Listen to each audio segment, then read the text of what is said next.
some kind of issues related to not making or planning objectives. When you first start teaching, you will come from a classroom full of students that are expecting that you know everything, and you will be able to respond, to answer all the questions that these students will have. The teacher needs to be completely aware of the needs of the students to learn, and not only to learn, but to get satisfied in the willingness of getting their doubts completely clear. To clarify their doubts. Clarify their doubts. So, first, why do we have to establish objectives? That's a very general question, but it can be answered in a very simple way. We have to establish objectives because we need to organize our time as a teacher. We have to manage the class in an organized way to identify the problems and improvements in an easier way. If you get organized your class, you will be able to identify whether you're making it wrong or whether you're making it right by looking at your students and the achievements that they obtain or the knowledge that they gain.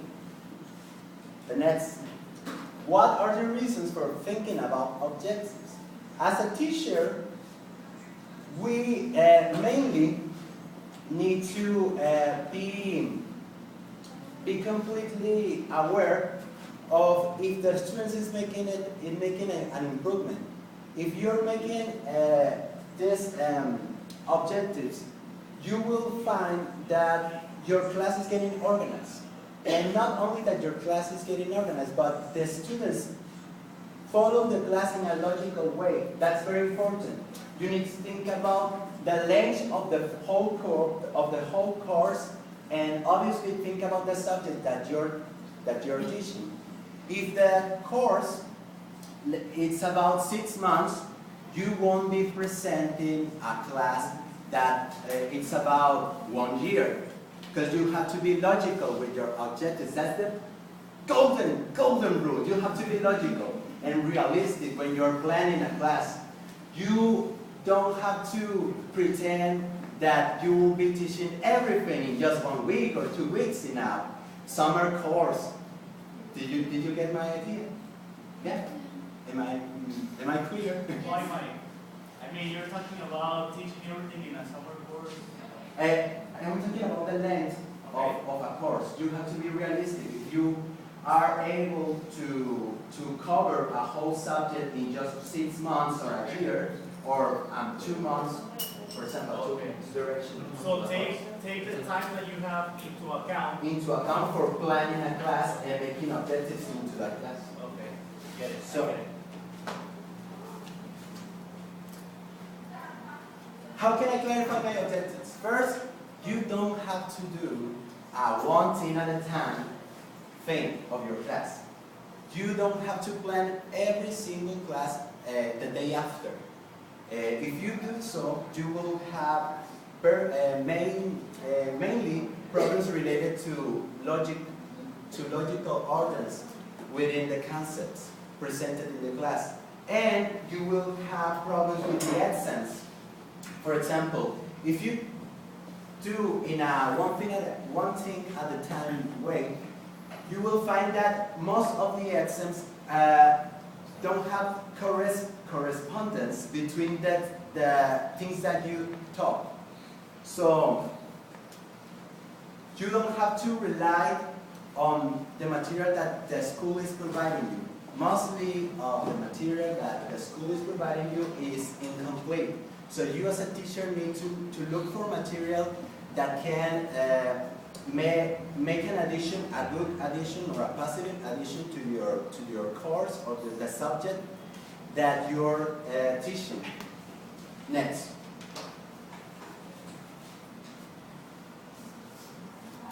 How can I plan my lesson?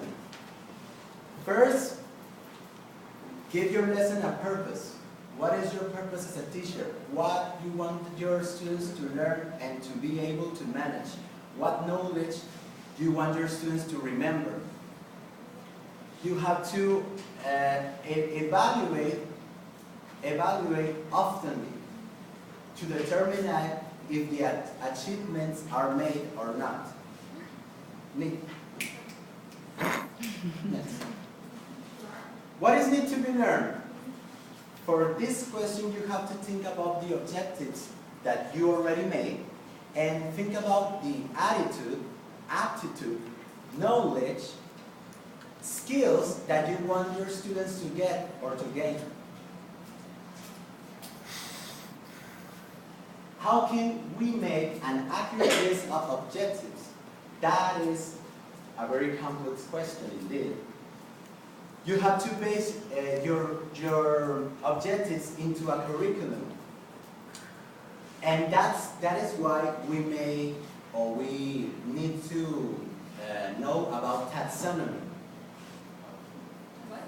Taxonomy. Taxonomies. Taxonomies. What is? It's a classification scheme with categories arranged in hierarchical order. So,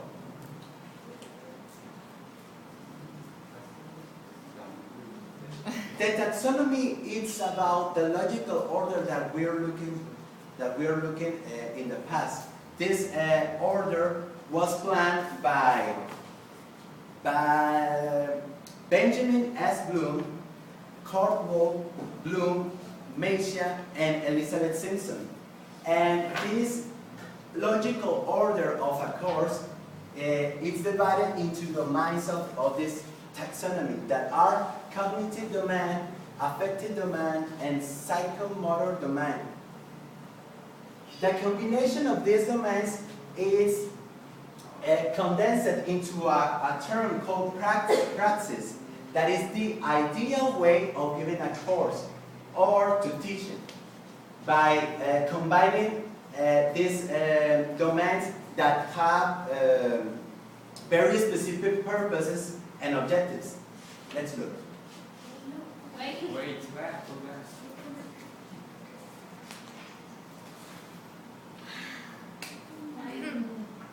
Mike, can you repeat the golden rule, please? The golden rule. You have to follow a logical order in the things that you are teaching, and you have to consider the length of the course. If there are available, I don't know, 6 months, you won't be planning a class for 1 year. Okay? Do you understand? It's okay to say duration.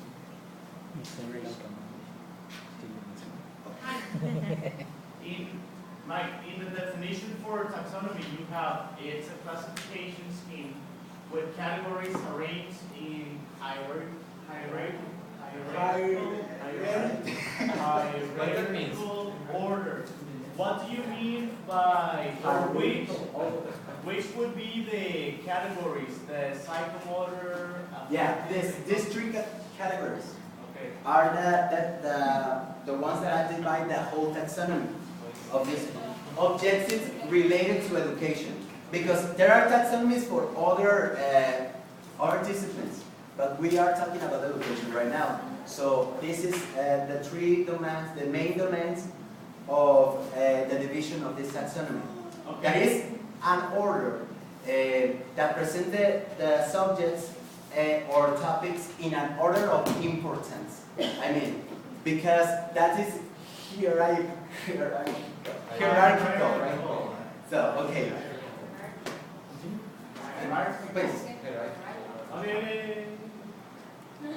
One more thing. How can you explain each domain? Okay. First, the cognitive domain that is going to be explained right after this. Okay. Yeah, please. So, the taxonomy of educational objectives centered in cognitive domain that is related to knowledge and all the ways to manage that knowledge that the students are getting or gaining. The first, knowledge, of course. Knowledge can be defined as how we remember those things or information that we get and how we recall this information to serve us in a way that is used in real life. So that is knowledge. There are many types of knowledge. A specific knowledge, that is how we manage terminologies and facts. And there are ways to deal with this knowledge that are considered to be Ohm's criteria. The criteria is the way that you manage that knowledge and classify it, because you are able to consider the characteristics of this knowledge and to put this here, and this is very important, keep it. That is the criteria. And the knowledge of abstractions consists in theories and principles, how you can identify which is which. Theories, of course, are something, are things that are not facts. No, not that. And principles are like laws that are proven. Yeah. So now comprehension.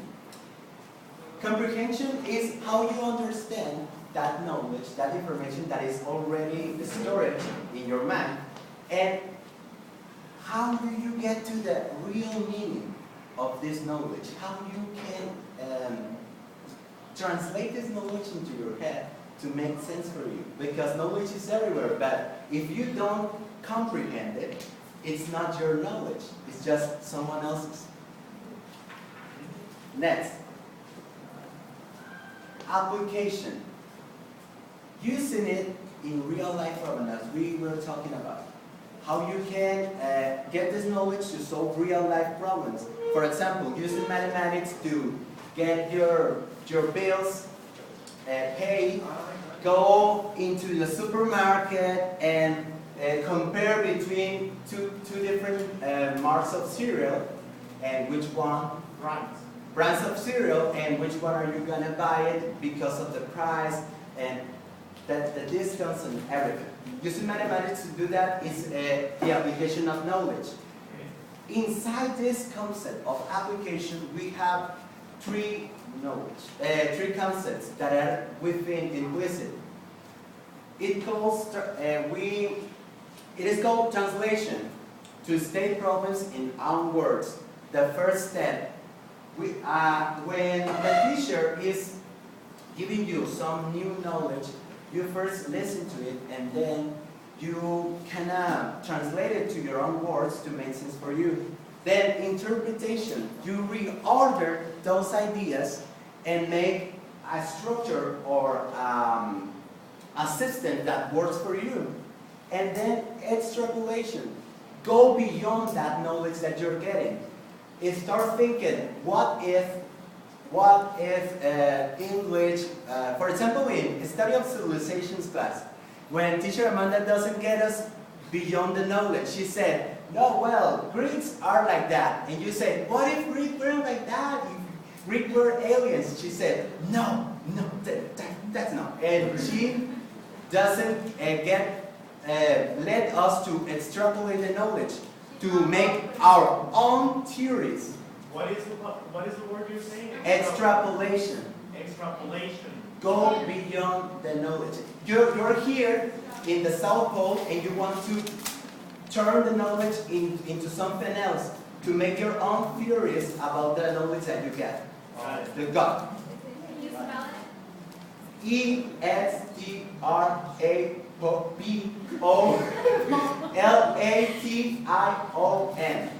ESTRAPOLATION. Extrapolation. Okay, before you continue, you mentioned that within knowledge there's like other terms. Translation. Yeah. What was the first one? Translation. Translation. What is the second one? Interpretation. Interpretation. Is there another one? Extrapolation. Extrapolation. That is within knowledge, right? Within the whole concept of